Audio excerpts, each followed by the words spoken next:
Before the Empire existed, the Old Republic stood for over 25,000 years.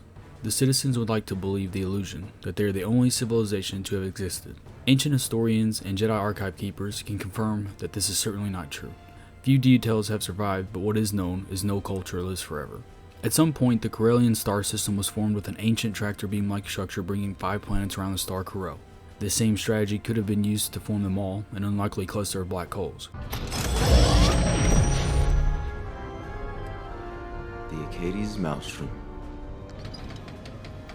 The Maul would frighten the Sharu people of the Rafa system into being primitive. Also, these so-called architects are responsible for introducing Draws, Solonians, as well as humans, the ambitious species from Coruscant, to the Corellian system. Humans came into power during this time period by a series of war against the gray-skinned species known as the Tongs. Though the humans won by a natural disaster, they claimed Coruscant as their homeworld or place of origin, and the Tongs are rumored to have made it to the planet Mandalore, which would become the infamous Mandalorians. It was the colonized species to have discovered interstellar spaceflight, which led them to finding the Doros, and somewhere on the outer rim the Gree was forming an empire in opposition to the Qua, a reptilian species. The Qua, with use of their infinity gates, discovered the Rakata by arriving on the planet Lihon. The Qua would introduce the Force to Lihon, and with dark side practices, this would ignite a war between the Rakata and Qua, with the Rakata winning by sheer numbers and will.